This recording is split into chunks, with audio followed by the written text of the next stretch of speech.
it's hard to get people to understand this as a business proposition, as an economic development engine, as opposed to, go hand out food to those people. It is expensive. Poverty is expensive. Keeping people in prison is expensive, especially when the only thing we really know about prison is that people are probably going to go back. We're good at that. We often say at the kitchen, what we do is not nearly as important as why we do it or how we do it. We've never said we want to work within the structures where people want to put us. It's not the feeding, it's what you do with the food that's not the feeding that is actually the important part, and that's what's going to get you a little farther.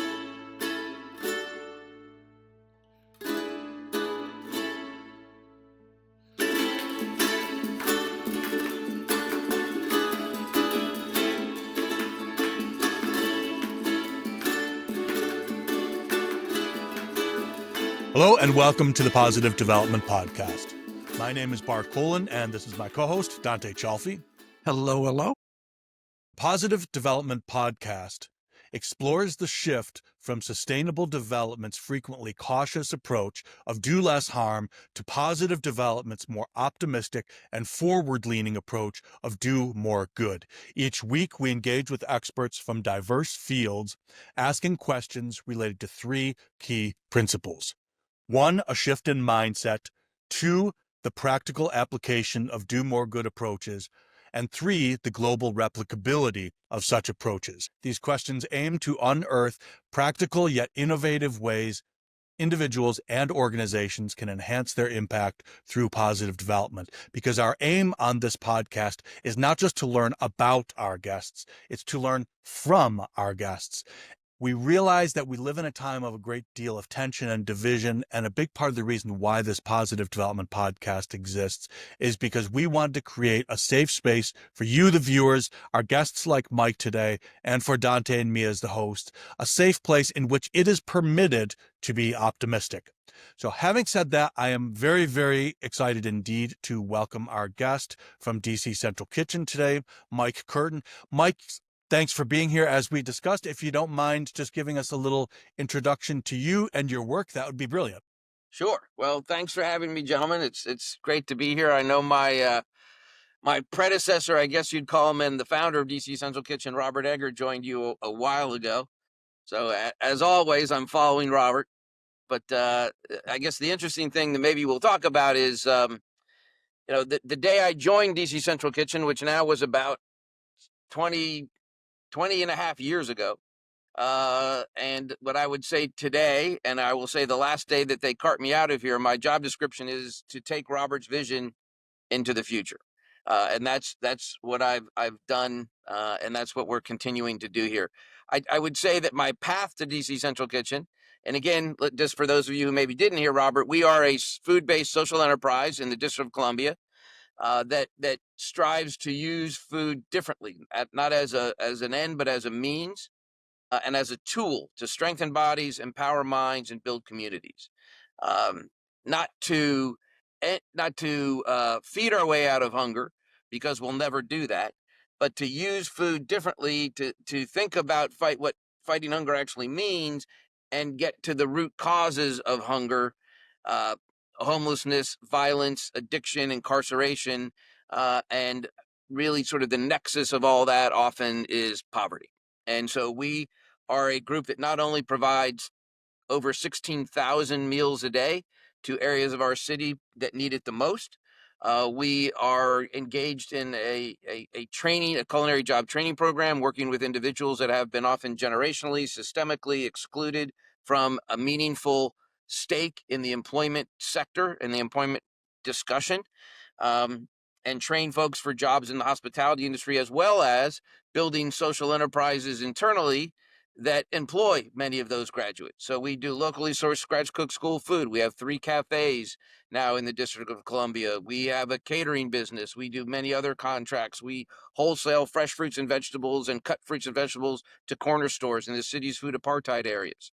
All of this, again, using food to empower, to elevate, to liberate, and to create a better, more welcoming, more equitable community for everyone who lives here. And as you said earlier, Bart, to continue to hope and to make this accessible for everyone, so that hope that others will replicate or take what we do and make it even better in their communities, and so others can learn from that.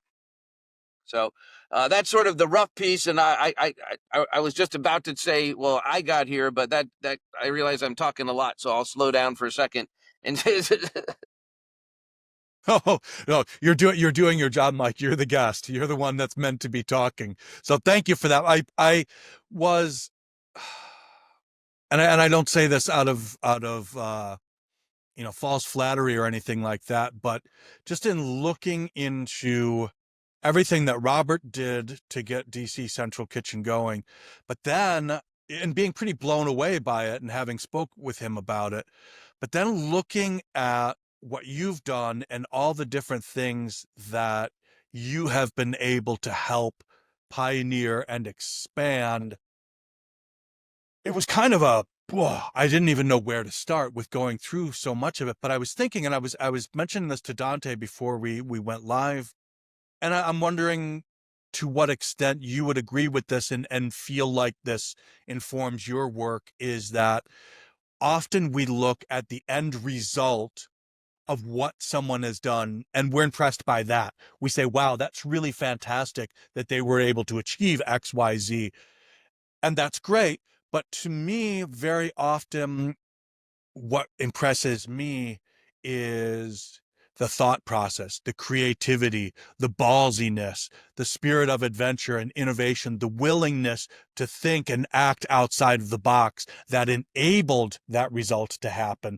In other words, the mentality and the mindset of the person who achieved that thing. That to me is very often the truly impressive thing. So I'm just curious in your work, because it's been so pioneering in so many ways. How have you found that willingness to be enterprising and think outside of the box? How have you found that to help inform the work that you've done in your time at DC Sure. Central Yeah, Kitchen? so that thank you. There's a lot there. I absolutely agree with the premise and the theory behind that. And we often say at the kitchen, what we do is not nearly as important as why we do it or how we do it. So it's really the struggle that we go through to get to that other point, and or to get to that better place. And really, one of the reasons I believe that we've been able to do the things that we've done is because we've always we've never said we want to work within the structures where people want to put us. So for example, when the kitchen was started, it was really started in reaction to the sort of tired, old, boring mentality of this is how we fight hunger. We hand out sandwiches, we give kids backpacks, we build bigger food banks, and we checked out hunger box. But we keep giving out more sandwiches, more backpacks, and building bigger food banks. It just seems like it's clearly a lesson we were unwilling or unable to learn. Now, I want to be very clear that we have to hand out sandwiches and give backpacks and build food banks because our neighbors need to eat. Absolutely. But our failure as a country, I believe, has been the mistaken belief that that will end hunger. So we've taken a contrarian approach to that and said, it's not the feeding, it's what you do with the food that's not the feeding that is actually the important part, and that's what's going to get you a little farther. So, and, Mm-hmm. and I think too, Bart and Dante, is that one of the things that has allowed us the freedom in some ways to do what we do and to take that entrepreneurial approach that you're talking, Bart, and I would say a non-charitable approach, is that we've never said, you know what, today we're going to end hunger, or our goal is to end hunger, right? Like that to me is just a daunting prospect to say. Mm-hmm. There are groups that say that we're going to end childhood hunger, and I think, I get it, right? If you don't say we're going to go to the moon, we're not going to get to the moon. If you don't say we're going to put a computer in everyone's home, we're not going to get to where we are today. I get all that. But, first of all, when you make a declaration of just like, we'll take childhood hunger, for example, one has to define that. Like, what is ending childhood hunger look like? Does that mean that every child who's eligible for SNAP has access to SNAP? Does that mean that SNAP benefits actually are expanded to be more realistic picture of the way people live in America? Does it mean that SNAP is gone because everyone has a job with a good wage and we don't need SNAP anymore? Like, all those things could be fair definitions of that, but we would have to agree on that first. And I think Hmm. we also have to recognize that ending hunger of any sort is probably not a something that is going to happen to everyone's satisfaction in the same kind of definition, right? And so I think if you take that upon yourself as your goal and you come home today, like if I went home tonight and said, well, didn't end hunger today, maybe Monday, and then we come in Monday and we leave Monday like, well, didn't end hunger today, maybe tomorrow. That would be a horrible way to live. But by looking at this, the way that we work, and Robert coined the phrase relentless incrementalism. So we work relentlessly and Mm. incrementally. If we know by doing the kind of taking the entrepreneurial approach we take, that someone's life today is better than it was yesterday. Someone's life has changed today. Our community collectively, while still have struggles and uh, obstacles to overcome, but it's a little bit better. And like, we can take that as a win and say, okay, we did good today. We're not giving up. We're not satisfied by any stretch of the imagination, but that gives me the energy to keep going. And that keeps us going. And so, we've taken that kind of, again, the entrepreneurial approach, and to be unfettered by what people expect us to do. Right. So I think, if in the typical social service sector, people expect us to be downtrodden and carry the weight of the world on our shoulders, and do the way that, and not take risks. Here's some, as a charitable organization, people want you to, say, here's some pennies, solve our dollar problems, but don't take a risk. Like, in what other, industry does that work? Right?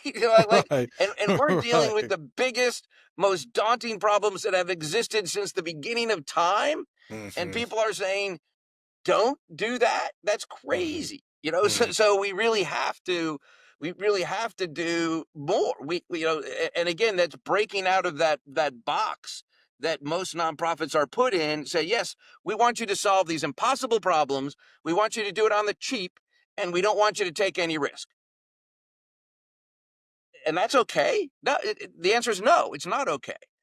So we just try to keep pushing and pushing, and coming up with new ways to, break down stereotypes, and uh, get people thinking about what's possible, if we stop thinking that food alone is going to end hunger. Mm. It's again, it's such a unique out of the box way of looking at things that it just it's the quintessence of the kind of thing that I'm looking to do in my work under this positive development umbrella.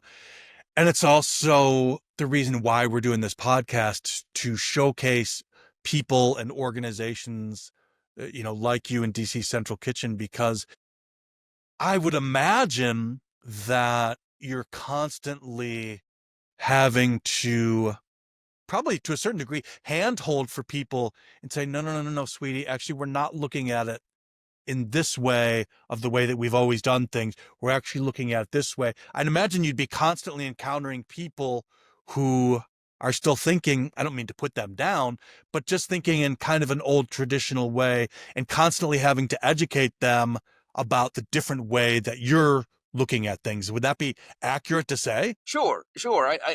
Absolutely.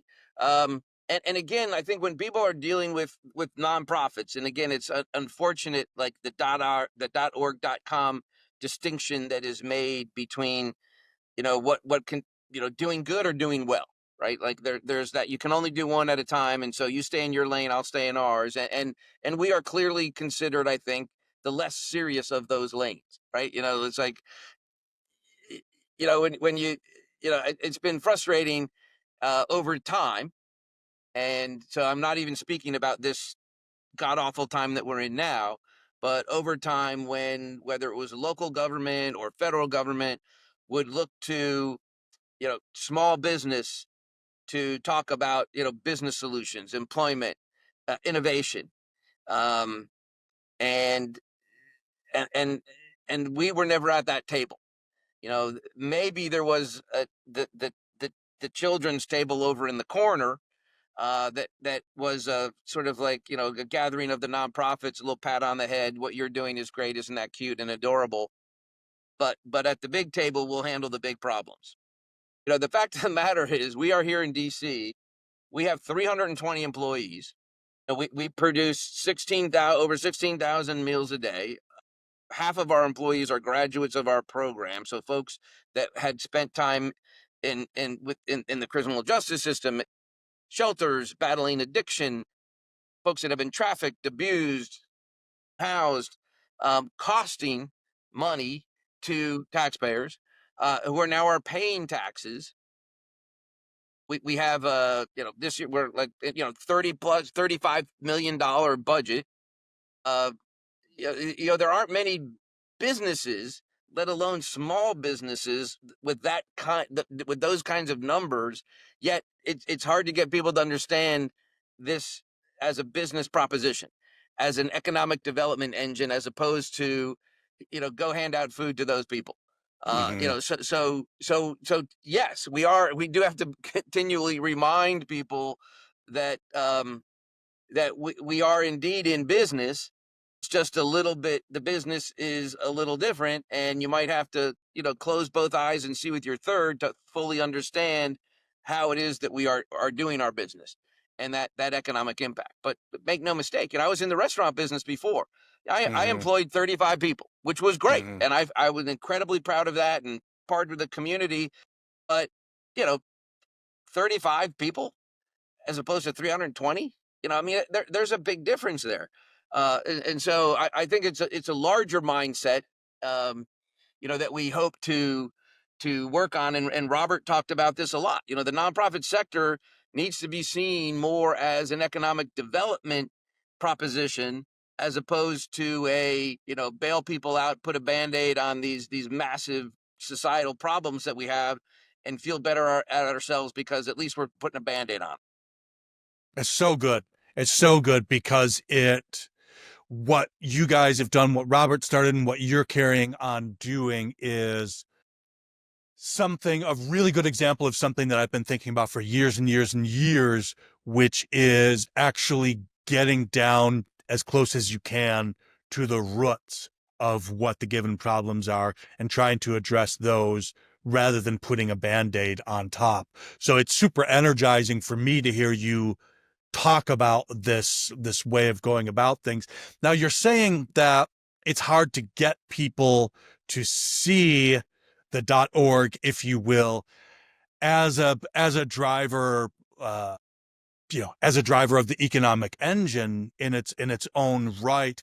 What would be? Can you think of a couple of examples of instances in which you've been able to achieve something that you wouldn't have been able to achieve if you hadn't looked at things differently? In other words, do you have some specific examples of where you saw synergies in a given place where other people only saw trade-offs? Does that make sense?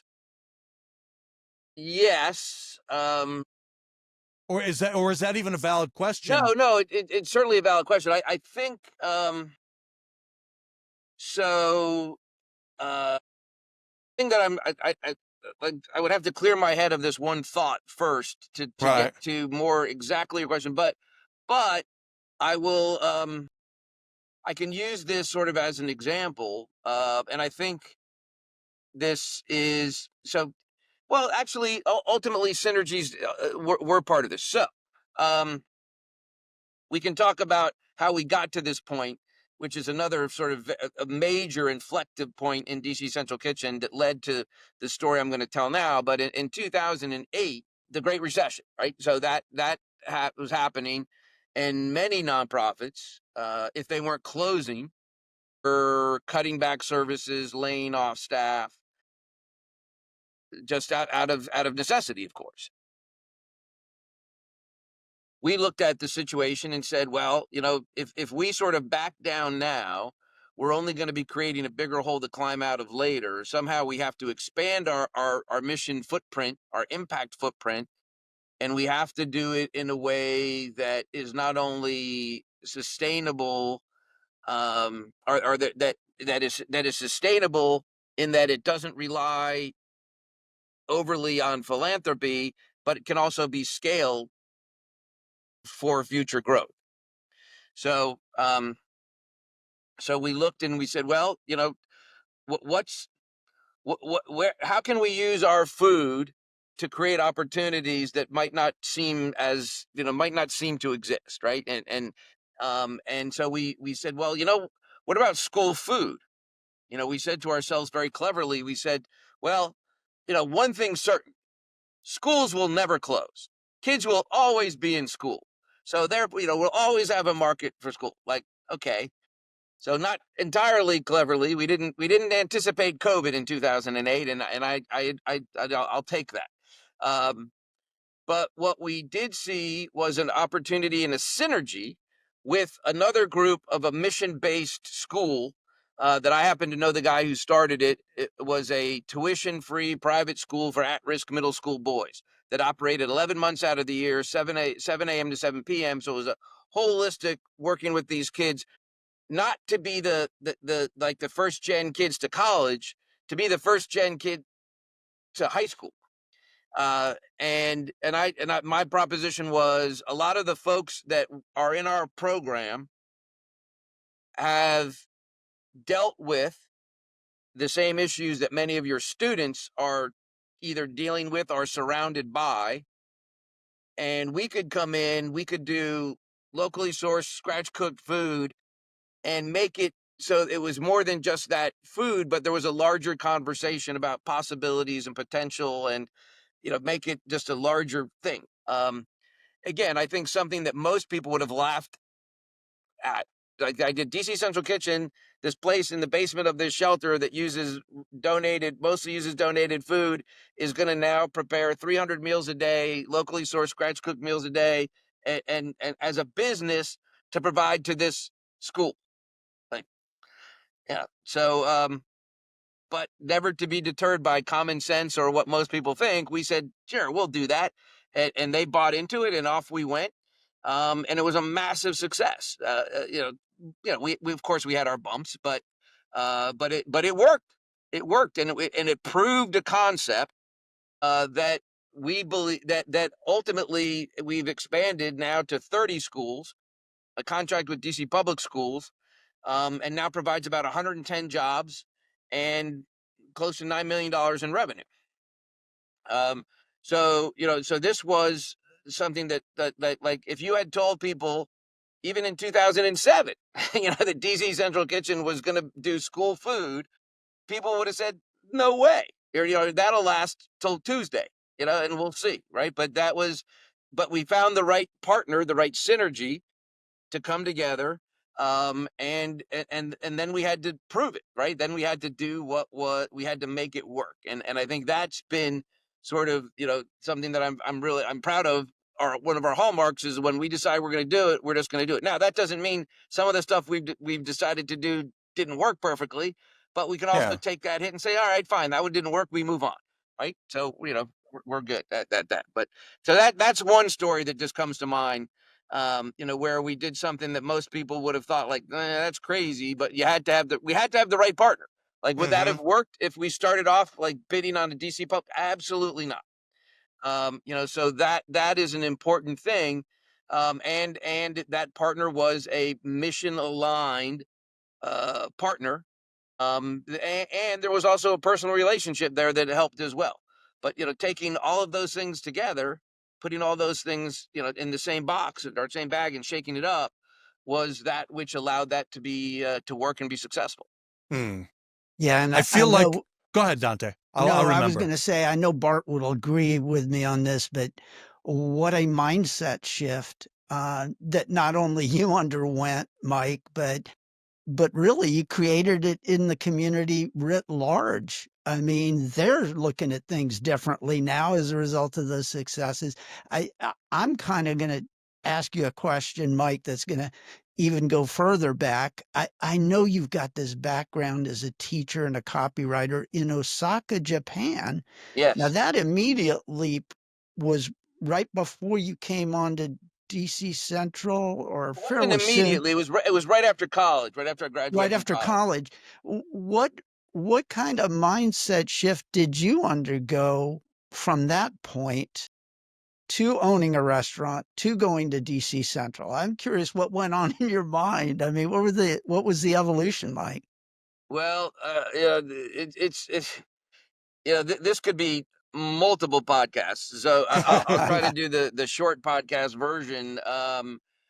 My first mind shift set or mindset shift was when I went to college. I intended to be pre-med until I came across Math 107 freshman spring, and that didn't work out so well for me. So I had to switch completely, and ended up taking a class on modern Japan, and was fast like to this day. I am friends with the professor that taught that class. I had read a little bit about. I'm raised a Catholic, and but had always been had a little interest in Eastern religion, and had read a little bit about sort of the crossover between Zen and Christianity, and ended up looking deeper into that at college.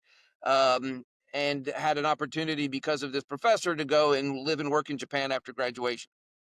So the first mindset, so that was like getting out of like, okay, I'm going to do this traditional thing, go to med school, to college, go to med school, then to going to Japan, which was, to what end I did not know.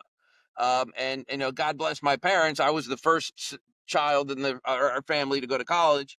And uh, I'm reasonably certain they did not anticipate that I was going to do that and then go live in Osaka, and not only teach English and work as a copywriter, but tend bar in my neighborhood pub, and be there for 3.5 years. But God bless them, they were patient, and it gave that gave me a very different view on things. It gave me I think a great deal of confidence, just sort of being on my own in a place that was radically foreign, or that I was radically foreign to that place. So that's, I don't know if you've spent time in Japan, and I love the country, um, but it is very much based. It is a culturally homogenous society, and visually homogenous society, physically homogenous society, and I did not. I stood out, and as a foreigner there, you were the direct translation of foreigner, gaijin, is outside person. So for the first time in my life, I was an outside person. I was different. I was on the margins. I was not part of the group, very clearly, and that was a shift that I had to understand. I certainly don't think I I knew it about it. I talked about it with my Japanese friends, with my expat friends, but it was not something that I got deeply thought about. But clearly, that has affected the way I think about everything now, in terms of who's out, who's in, why and how, and what differences that make, and how dangerous those kinds of assumptions can be, right, and destructive. Those kinds of assumptions, and classification, those things can be. So being there, it was a spectacular opportunity, and it did give me a different an opportunity to work in a Japanese company and spend a lot of time, well, with Japanese people, obviously, and who think very differently than Americans. And there's a much greater value placed on the success of the whole, the success of whether it's the organization, the community, the country, than we have here. It is not great to be a standout, right? In Japan, it is frowned upon. But it is great to work together to for everyone to rise together. So I think there's much of that idea, this notion that everyone is part of the success, that we all do rise and fall together. There's no pulling someone other down to push yourself up. Which we see now. That sort of seems to be our operating philosophy in this country. Um, and so it gave me that sort of cultural understanding, and a real belief in that if we do create, as a organizational culture, this belief in what we do, what we are doing, then we can be successful. And I think that that's something that I feel that we've done here at DC Central Kitchen, that everyone does understand that they are part of the success of the organization. And it's not one person, or one department, or one program, or one group of people. Everyone is part of this. That's, I mean, that's a little, Dante, I don't know. I mean, there's all sorts of things I could talk about Japan. Like, I just love that place so much.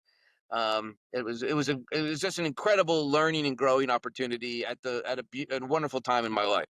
Yeah, It sounds, definitely it's some such a great, opportunities for future podcasts there, yeah, especially Absolutely. the exactly. Zen of bartending in Japan. Yeah, That's one I want to see. But I've Bart, got you some had some stories for you. thoughts. Yeah, Yeah, I'm sure you do have some yeah. stories, Mike. Dante, that ends up being such a good question because it sounds like, and Mike, I don't want to put words in your mouth, but it sounds like that communitarian way of looking at things is something that you've really consciously carried with you. Absolutely. I really, it's interesting. I probably at the beginning, maybe not consciously, Okay. but it's something that as I've grown, it has absolutely been more conscious, Mm-hmm. or Mm-hmm. I've seen ways to implement it, and that I didn't think about before. Right. So I do believe, and I love communitarian. I love that word. It it it it just it just works better. It's Right. so you know Well said. it, Yeah. it's funny, when you get a chance for people to think you're being selfless when really you're being quite selfish. Like my thing is, like, I want this organization to succeed. I want everyone here that's what I want. And I just believe the best way to get that is for everyone else that's here to believe that, to want that too. And to truly, not just to pretend it, not just to use the words, but to make people feel like everyone has not only a role to play, but everyone's role is valued, and Mm-hmm. elevated, and everyone has an opportunity to play a different role if they want. So Mm-hmm. I just, it's you know we often say that we don't want people to give us money, to donate money to us. First, we want them to invest in us, but we don't want them to give us money because they feel guilty, or Mm-hmm. because uh, they think it's a good thing to do, or even the right thing to do. We want people to think it's the smart thing to do. Like that's what we want. And so that, by the same token, like, what I'm doing here, I believe, by creating this communitarian sense, this equity within this organization. But of course, there's a hierarchy. There has to be. It's not Mm-hmm. that would be chaos otherwise. Right. But it just works better. I mean, it just It's does. it's it's so good. What I'm hearing from you is an intersection point between visionary thinking and pragmatism. Like you said, you jumped all over that word communitarian and you summed it up by saying, because that's what achieves the best results. And I love that. I love that because, and I don't want to put words in your mouth or in Dante's mouth or in anyone else's mouth, but for me, part of the reason why that enthuses me so much and inspires me so much is because I have increasingly become, how do I say, politely suspicious of ideology because it locks you into a box. You have to, if you believe in ideology A, well, you by definition have to oppose or support government spending, as opposed to just being able to saying, well, when government spending works, we want to do it. When it doesn't work, we do it a Right. different way. Yeah. To me, ideology is kind of the enemy of pragmatism. So I'm hearing that pragmatism come out in what you're saying, and I love it. And to double back on what we were saying about your mindset shift, you used an expression that I love, and I don't know if you even caught yourself saying this, but you said never to be deterred by common sense. When you said that, I felt like the genie came out of the bottle, and I thought, oh, okay, there we go. Now I understand where this guy is coming from in terms of mindset shift. And I absolutely think that that is fantastic. That is something that I'm going to use myself, never to be deterred by common sense. So thank you for that. And then now getting into sort of the practical impact of what your mindset has been. According to my research, it's telling me that over half of DC Central Kitchen's staff have been graduates of the culinary job training program. Yes. So given the fact, good, I'm glad you were able to confirm that that's accurate. What are some of the practical strategies that have been most effective in supporting their transition into sustainable long-term careers? Sure. Um, well, so our training program is really divided into two parts, and loosely and colloquially we call them knife skills and life skills. And for my and our we've always called our life skills because that's a word that is bandied about quite often in this sector. Life skills, soft skills. We tend to use empowerment skills, but it doesn't Mm-hmm. rhyme with knife, so we go Right. ahead and do the life. Um, but empowerment is key there because uh, we're really dealing with things like why are you here? I mean we can't. A lot of folks who come to this program, this is the last stop. This is it. It's either back to prison, the streets, or worse. In many cases, not all. Um, and if we don't get at the again the why there, we're not. It doesn't matter what you can do with a knife or how good your hollandaise is or that your roux or whatever it is. You can't show up on time and work with someone next to you in a hot, loud, noisy kitchen on a Saturday night. It doesn't matter. So the transition and again we're foolish if we think that 14 weeks is going to overcome a lifetime of trauma. It is not. Um, but we can make start to make some inroads into that, and talk about agency and personal responsibility, as well as things like anger management and conflict resolution, and again personal responsibility, self-esteem, Mm-hmm. um, all of these issues that, quite frankly, we all deal with Right. um, constantly, right? I mean, we're all works in progress, and we're all trying to figure these things out. It's just that some, um, again, often systemically and mostly based on race, Mm-hmm. at least at least in Washington D.C. Let's say Right. that, Right. are have those issues have been exponentially increased.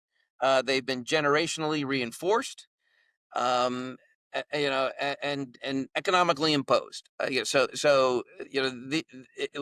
We really have to come to grips with that, and work with folks to see their value, to understand their potential, um, and to open their minds to success as a possibility.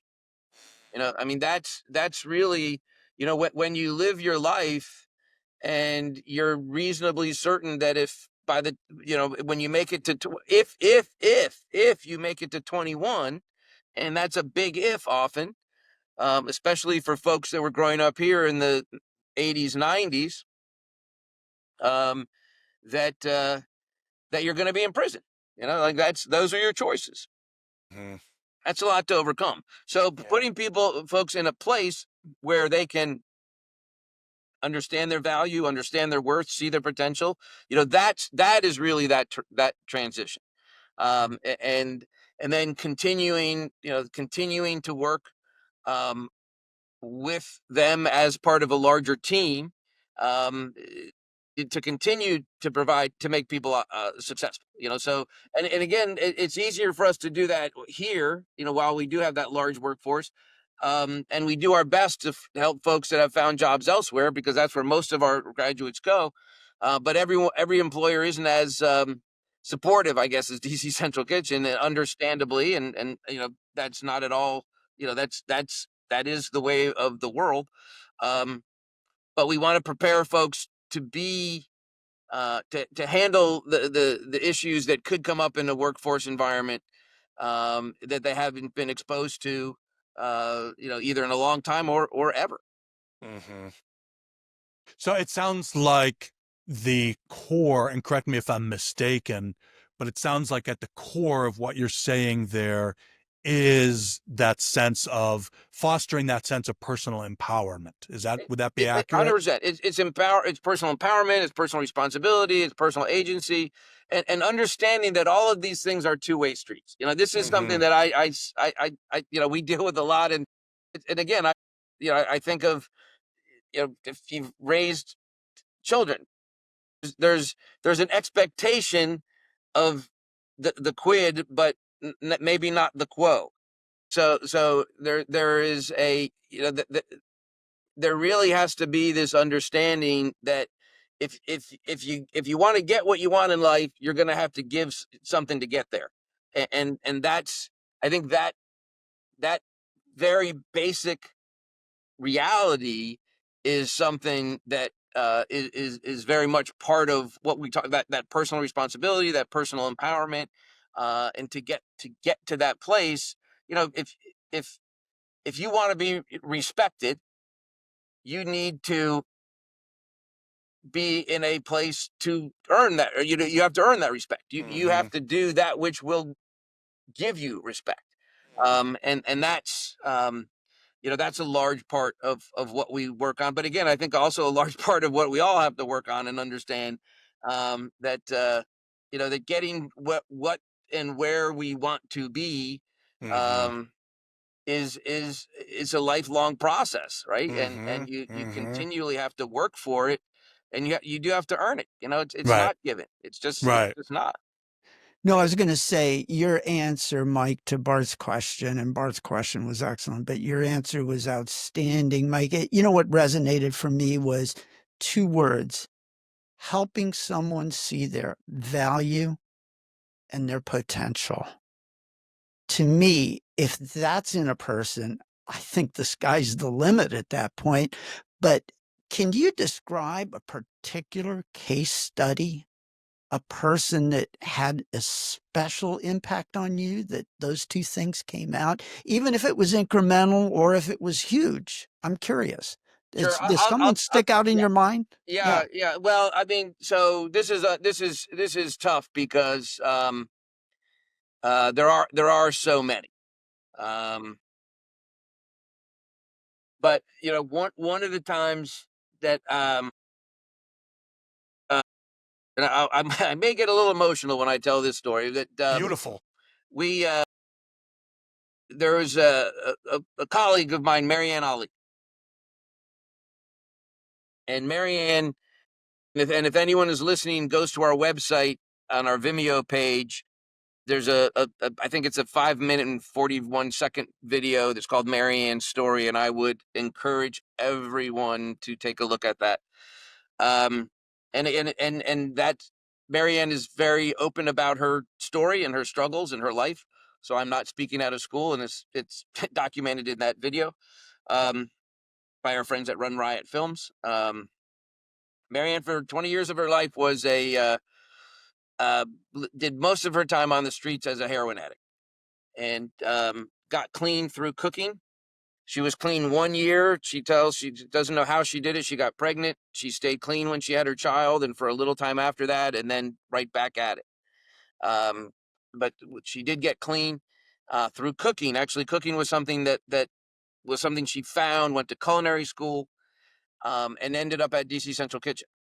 Um, when we had just started a catering company, but quickly gravitated towards the training program. So she didn't go through our program, but had a lot in common with these folks and felt that her experiences could really be helpful, informative uh, to this other group of folks that she shared a lot of common, life journey with. And she got involved with that training program, and then for 20 years worked with us and ultimately led that program. And it is not hyperbolic for me to say that had Marianne not believed in me, and it was not easy to earn, you talk about earning respect and earning trust. That's probably one of the hardest journeys I've had to earn the trust and respect of her. And she loved to tell me that the first time she saw me walking down that alley, she's like, "This white boy's never gonna make it." That's what she said to herself, and and she was very honest about that and how she felt, and um, but had it not been for getting to that better place with her, we would not have been able to do the things that we were able to do. Um, anyway, so that's not quite the answer yet. I'm getting there, but I want to set the whole stage. Marianne passed. Um, it'll be 8 years this August, after battling pancreatic cancer, and so we honor her. One of our cafes is named Marianne's. It's the cafe that we have in the Martin Luther King Library, which is a beautiful place. Dr. King's legacy of economic empowerment, inclusion, and opportunity, and to have Marianne's name and face as part of that space is just a beautiful remembrance. Um, but there was a time I remember vividly, um, when I was really encouraging Marianne we were really growing the training program. Um, I said, okay, we're gonna, we're gonna change the curriculum. We're gonna just. It took me a while to understand that she never used the word curriculum. She didn't know what I was talking about, and that was trying to. I was using a framework that wasn't within her experience. But I so deeply believed in her, that I knew that we could get past this point, and we were pushing and pushing and pushing, and I said, Marianne, we know you can do this. You have, and she said, I just wish that when I looked in the mirror,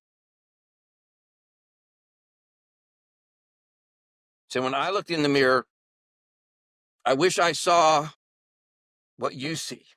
Whoa. Um, and that told me that she was still seeing her junkie self, her addict self, her failure self in so many ways. But she got, I don't know exactly what she saw at the end. But I do know that she knew how many lives that she had changed through her transformation. She must And have seen something in she, oh, herself that was I different. know she She did. must have. Yes. Yeah. Um, she absolutely did.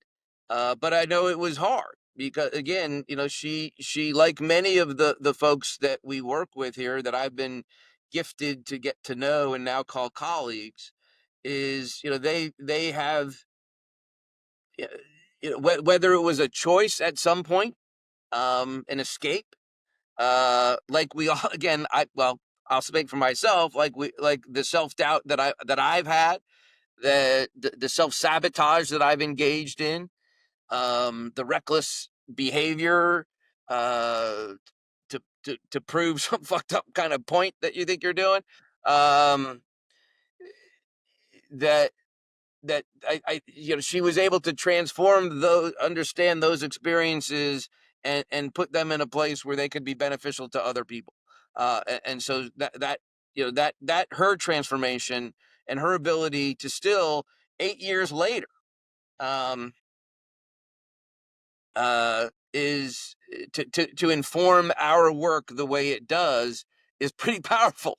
right? Here's a woman who looked at herself in the mirror and saw a junkie, and here I am, at DC Central Kitchen 8 years later, and people ask me, what are some of the important responsive relationships you've had, and she's the one that's the first in my mind, so that's pretty powerful. Uh, uh, It's there are kind of no words for it.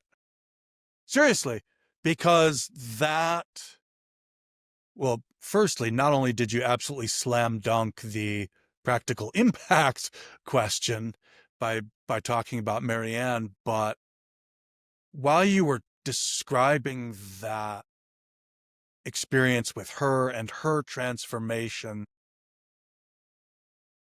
I thought back to the little thing I say in the intro of each episode, which is that we're not just here to learn about our guests, we're here to learn from our guests. And everything that you said in response to Dante's question about a particular case is such a big learning, or at least a reinforcement of something that I consider hugely important, which is fostering in ourselves and ideally in others a sense of personal empowerment.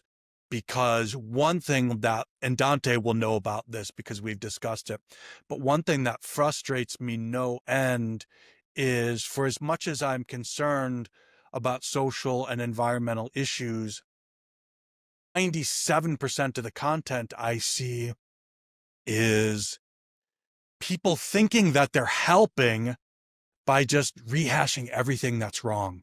Yes, I know we're burning down rainforests, and I know that that's a problem. Yes, I know that we're doing this, that, or the other thing, but none of that's empowering.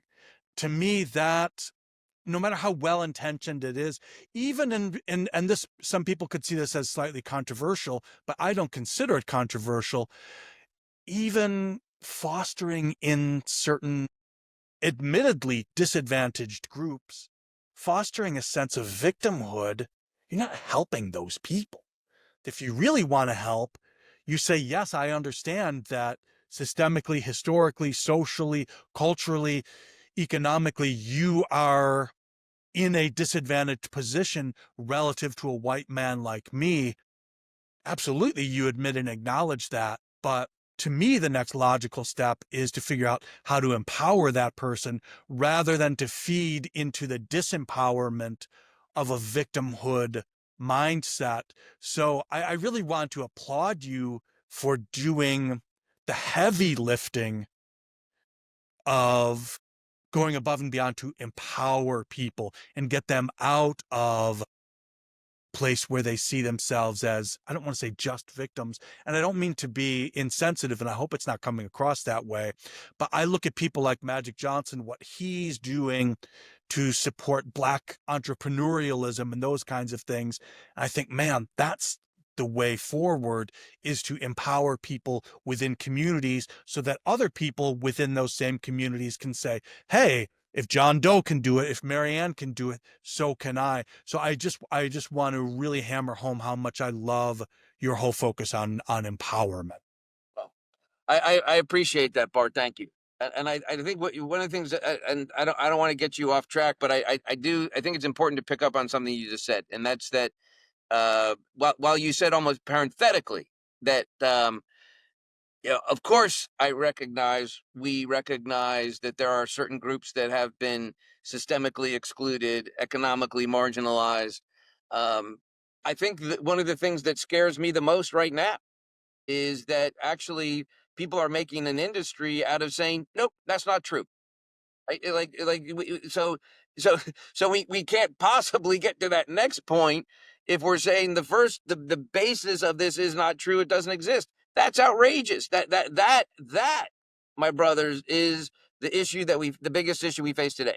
If someone is going to say, well, because Barack Obama, a black man, was president, racism never, not only doesn't exist now, it never did.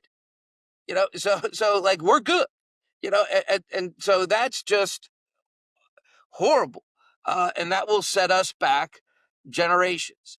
So I do think that it is very important that we recognize the base from which we are you know, our starting point, right? We yes, 100%. We can't keep rehashing the same old things, but we have to admit that exists. And if we're getting now, it seems like literally erasing this that reality from our from our conversation, from our history, from our common reality.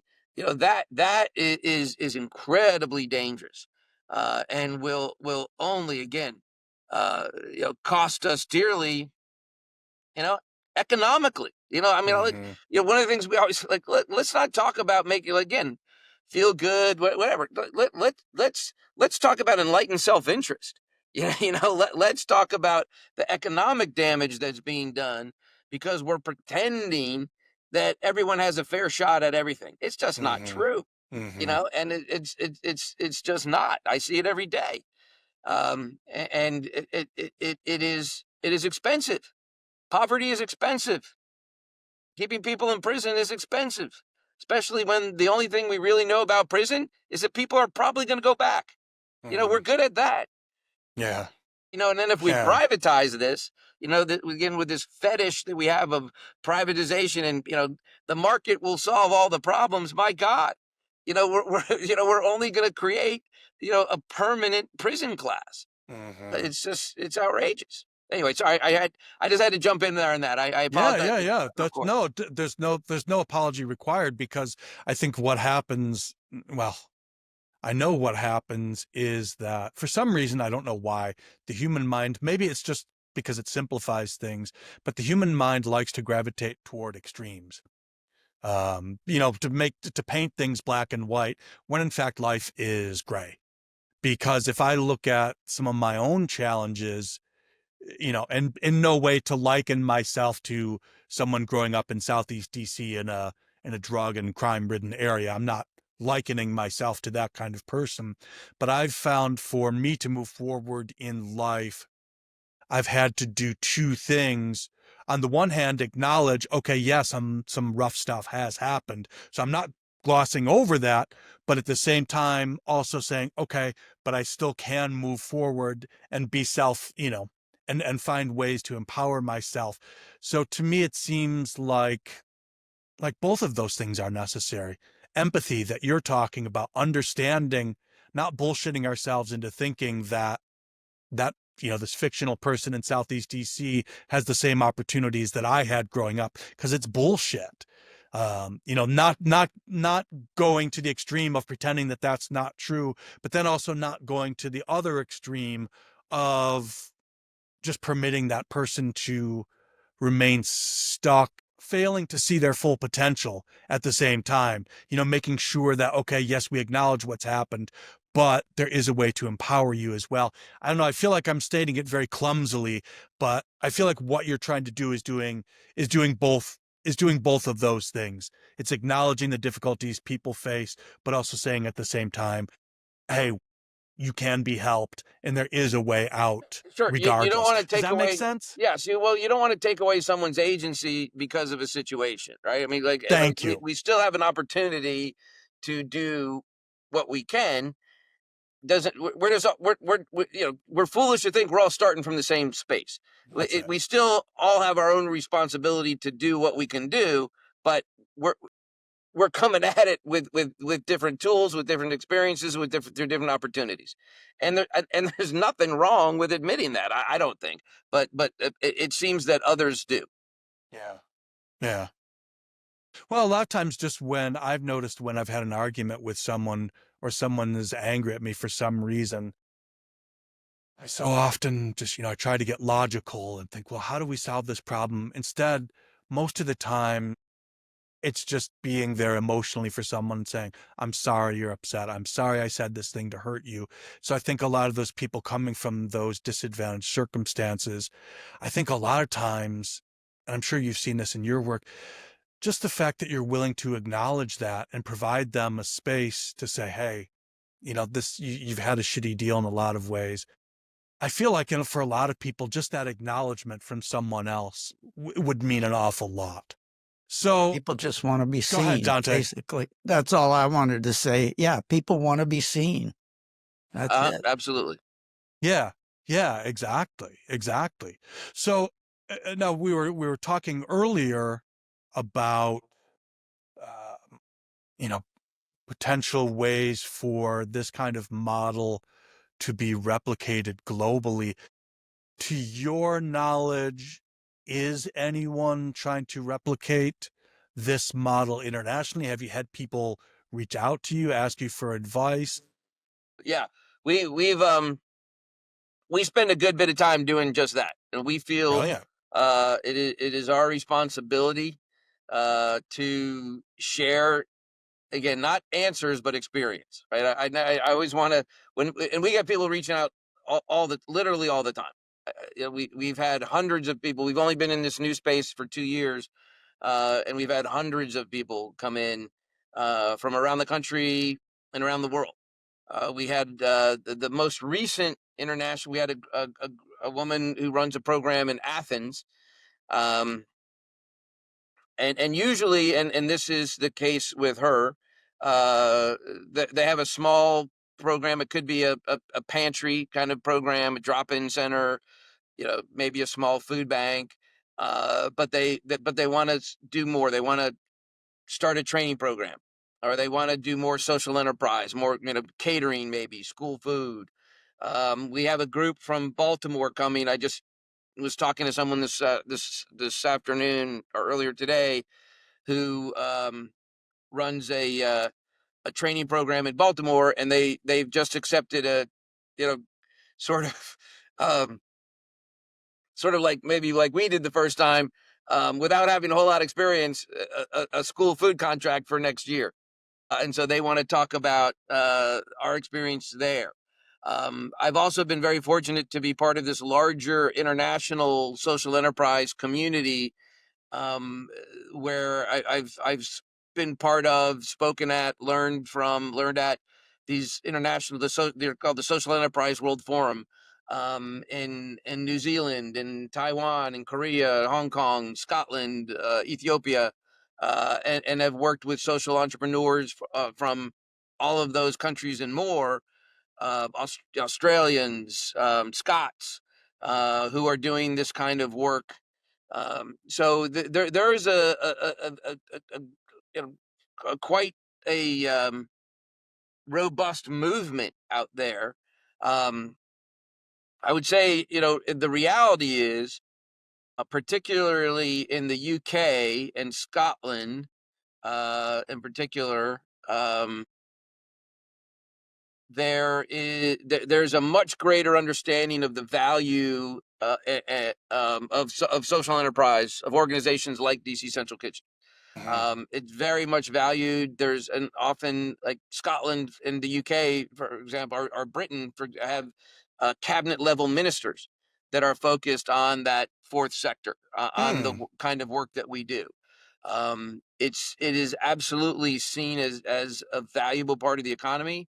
There are incentives in terms of government procurement policies that are in place to support and promote social enterprise businesses.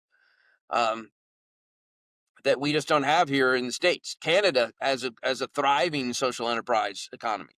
But we haven't gotten past, again, that .org.com kind of division. Mhm. And so, while we have been able to share some of our experiences with folks, because we do a lot of stuff, the breadth of our work is significant. We've also learned a lot from some of the groups overseas, and are trying to push, where they've been able to break through is in terms of like government awareness, but that translates to regulation is not necessarily the word, but legislation, representation, Mhm. access, and that there's a vocabulary for it Mm. that we don't really have here in America. Yeah. Yeah. I mean, I often say, if you walk down the street and you ask 10 people what social enterprise is, 11 of them will give you, like 8 of them will say, like, I don't know, and the other 4 will give you the wrong answer. So, or some version of it was that. And what's interesting is because America has probably the most robust charitable network, our section, part of the economy. Mm-hmm. Our tax structure is far has designed to support that, Mm-hmm. um, as whereas it's not in most other countries. Mm-hmm. But it's unfortunate, and we see this a lot. Is that folks like I think America's, and again, here I always catch myself because we're in the business of breaking down stereotypes. Yet I tend to build them up occasionally. So as American, but Well, you're in good company for what it's worth. but we there's a tendency, and I'll say this among legislatures, both federal and local, to say, well, you've got all your benefits, as a nonprofit. I'm not interested in thinking anymore about this whole social enterprise thing. No, you got yours. Where other stuff is over here. So like one example, when we were bidding on a contract with the city, this was years ago. Um, there were 12 bonus points, as there often are in an RFP, request for proposal, that you can get if minority owned, if you work in tax improvement districts, if you hire more than 50% DC residents, whatever, all these things that are theoretically good because they promote, again, equity, inclusion, opportunity, um, spreading economic I guess opportunity, um, all of which DC Central Kitchen does, probably more than anyone else would. But because we're a nonprofit, we're not a business. We were not eligible for any of those points. So that's the structure. That is the structure. And the response that we get when we say, we should have that, or similarly, there's something in DC called CBE, Certified Business Enterprise, which again is a business that theoretically does those things, and you get a certain certification, and that allows you, certain points in a federal or local contract procurement. Um, and again, well intentioned,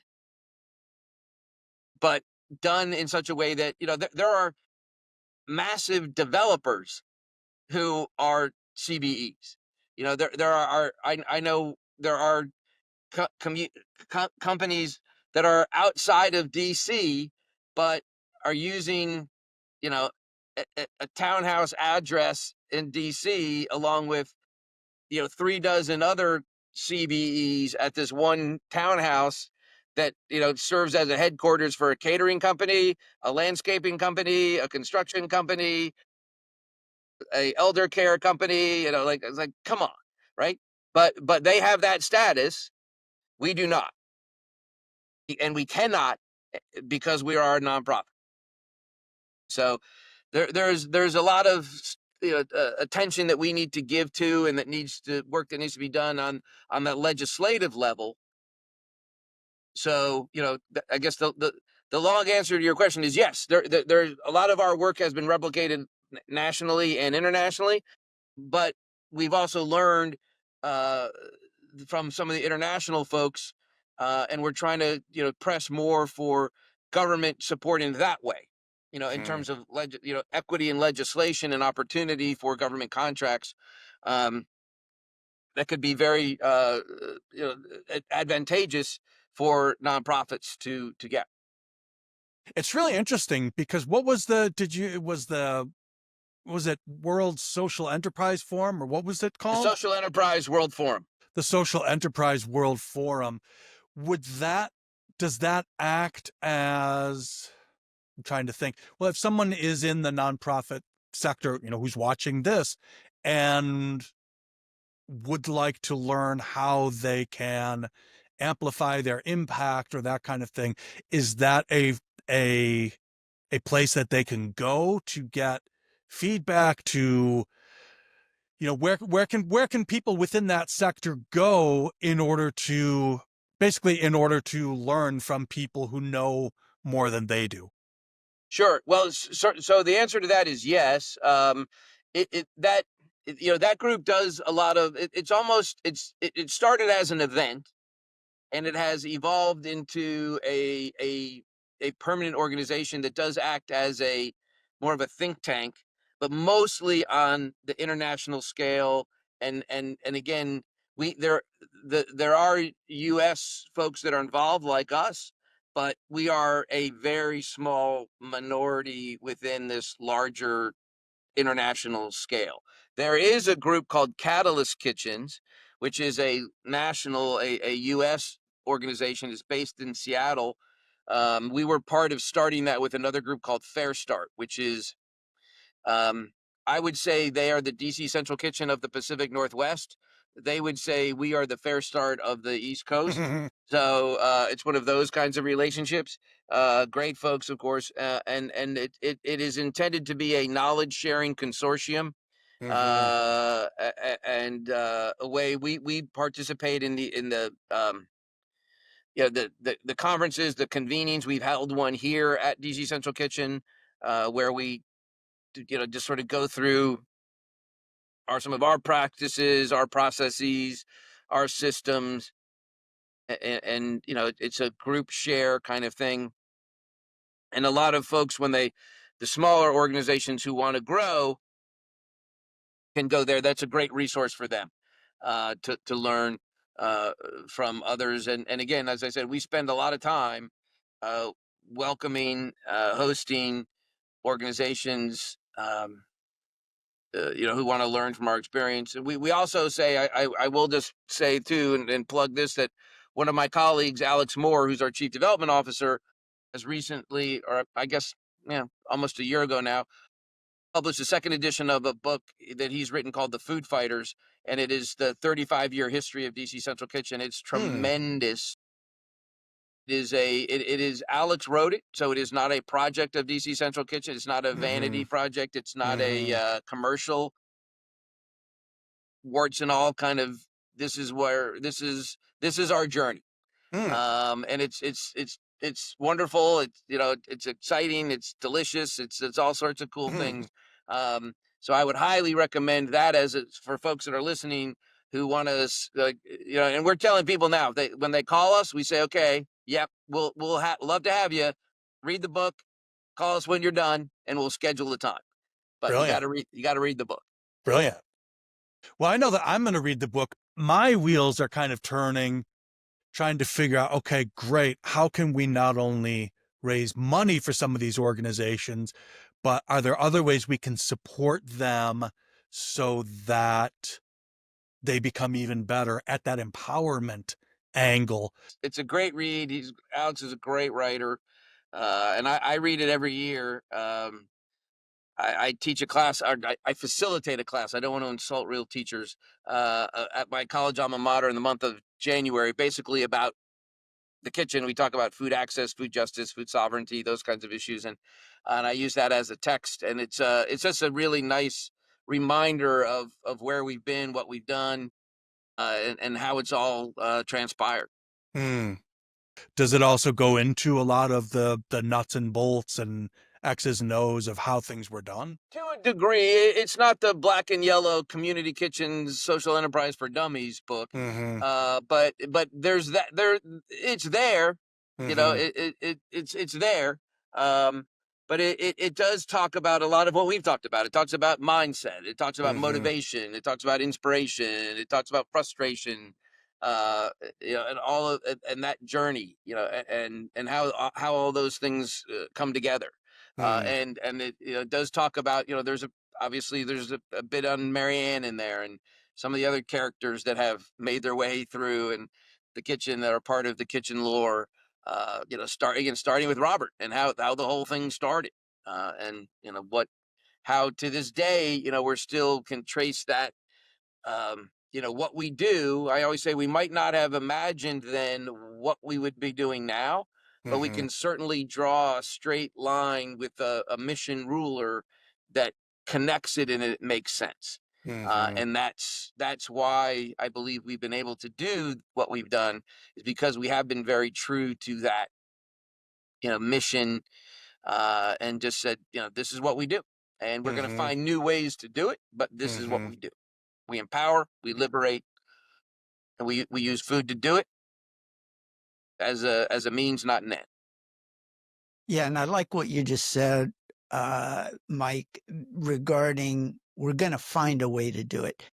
I did a little research, and correct me if I'm wrong, Mike, but y'all are involved in some creative ways to blend those different disparate entities into one, like government versus social sector and everything. And you have fun stuff. Don't you have a cooking competition or something? Uh, So I think you might be talking about our event, the food fight. Is that what the that? food fight, the food Yeah, fight. yeah, yeah, Yeah. yeah. So Go into that. so the That food sounds fight. interesting.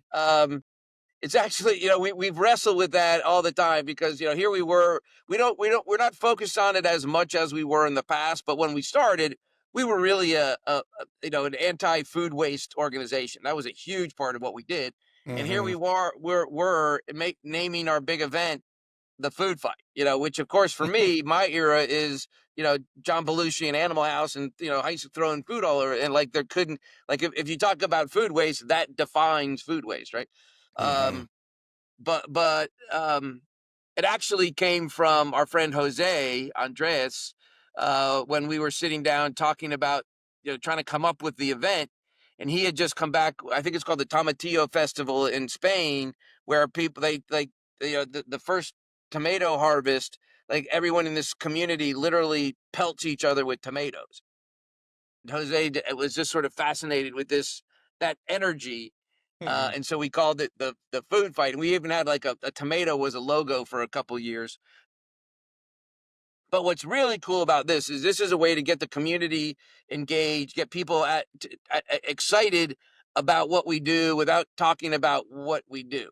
And we Mm-hmm. really sort of rode on the coattails of the explosion of the chef celebrity, the like, Top Chef, Food Network, all this Mm-hmm. stuff that, a couple of decades, a decade and a half, 2.5 decades ago, you couldn't imagine. Like, I mean, I grew up with the Galloping Gourmet and Julia Child. Like that was it, Mm-hmm. right? Mm-hmm. And now like these people are bigger than the Beatles and the Rolling Right. Stones combined, right? Right. Ramsey and all And those so people. and food DC was becoming a food city. Um, so we took a lot of our friends, restaurants. We got a big, big hall. Um, and we had all these restaurants giving out samples, and a fairly common kind of event that happens certainly here in DC, a lot other places too, I'm sure.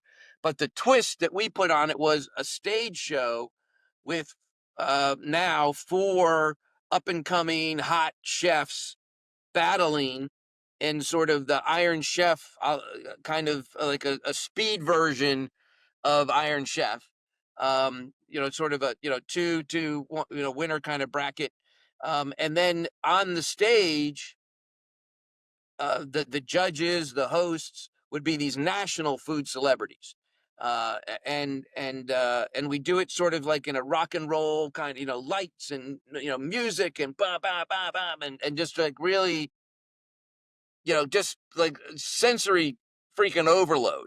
Um, and we sprinkle in a little mission, a little, but we didn't want to do the same old Washington D.C. Rubber chicken dinner that everyone goes to, and you do a silent auction and you're bored silly, and usually the pitch, or the video, it's some version of poverty porn.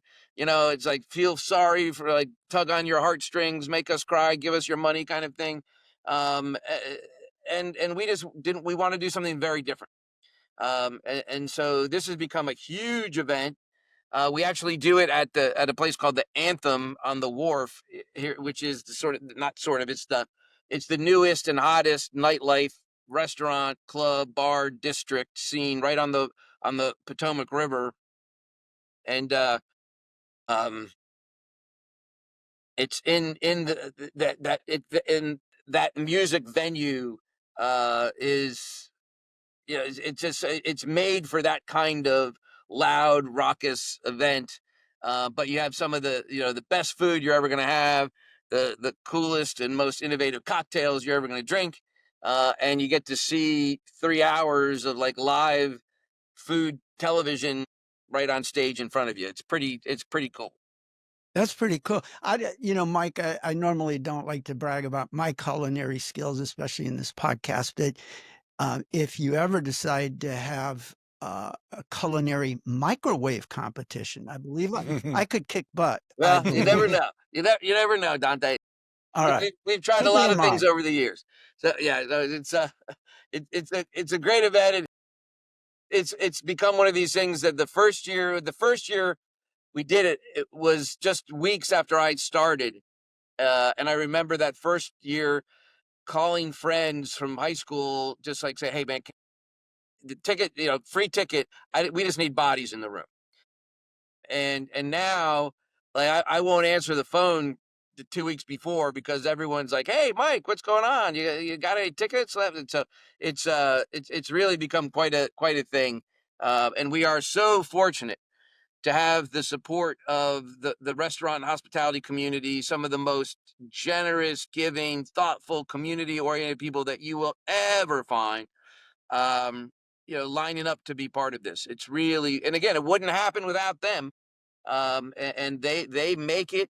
And it really, we also want to really use this as an opportunity to shine a light on them and the support that they give us. Mhm. And so, we say as many times as we can, I'm glad you're here and you're getting free food. I'm expecting you to go out and pay all these good people here and buy their food and buy their drink, next week and the week after and, throughout the year. So we hope that happens because, the hospitality industry is in a tough place right now. And, we need those folks for jobs for our graduates, right? I mean, Mm. we also need hospitality as a community. We need a place to gather. We need a place to be together. Um, those spaces are very much under assault right now and are threatened. And, Mm. anything we can do to lift up that community, we're going to do. It's fantastic. I mean, because not only, just to kind of put a bow on, on everything that we've been talking about, I love the fact that, I mean, talk about really picking up the ball and running with it on the back of what Robert helped to build. You've obviously more than done that. But I also love the fact that in addition to your own community, I didn't realize the extent to which you were engaging with people overseas and having that kind of feedback and being there to provide insight and encouragement, and probably more than once to receive some pretty good ideas from other people as well. So I really appreciate the fact that you guys have done that, because I'm a huge believer in that kind of collaborative, mutually supportive cross fertilization. I think that's fantastic. No, that's been a big, and everyone hasn't agreed with that always. Let's be honest, right? But again, that's something that started with Robert, and we just very much believe that we have an obligation to share this, and um, we say that, or it has been said that it's amazing what you get to accomplish without if you don't care about who gets the credit. Right? So Mm, we just say take it, make it better, make it yours. We're not going to tell you there's a reason why we haven't done the the black and white or the black and yellow community kitchen social enterprise for dummies is because well, first of all, it just sounds daunting, but the second one is it's going to be different in every community, and it really needs to be of and for that community. mm-hmm, We want to share our experience. Our experiences, again, are not the answers for what happens in Detroit or Oakland or Austin or Portsmouth, Maine, whatever. Um, but the process, it can be translated, and that's what we feel, again, we're obligated to share. And we tell folks that we do this with that what we expect is 5 years from now, when someone calls you and asks for some time or some feedback or some thought, then the answer is yes. mm-hmm, That's the fee. That's mm-hmm. what it costs. Paying it forward. Because I would imagine that, like you say, in each community, like you say, the circumstances are going to be different. But I would imagine, at least as part of that cross fertilization, that you could probably help people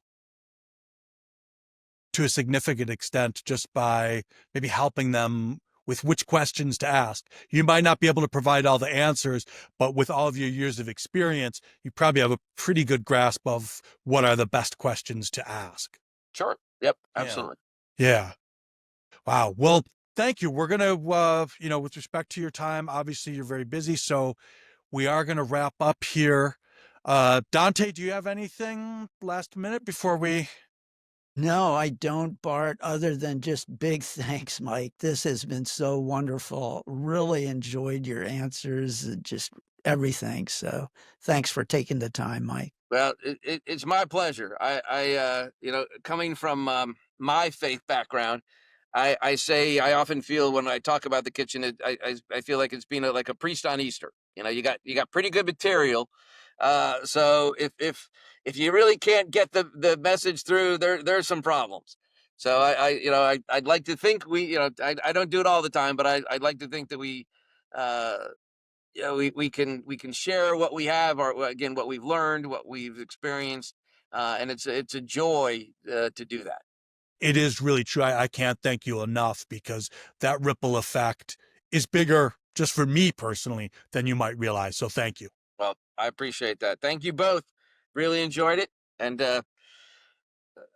anyone out there is listening, feel free to check out our website and come on by DC and check us out. Yes. In fact, excuse me, make sure we include all the details about DC Central Kitchen that you would like our viewers to have in the show notes on YouTube. So we will take care of that. And again, thank you both for being here. And to our viewers, I will say until next time, onward and upward.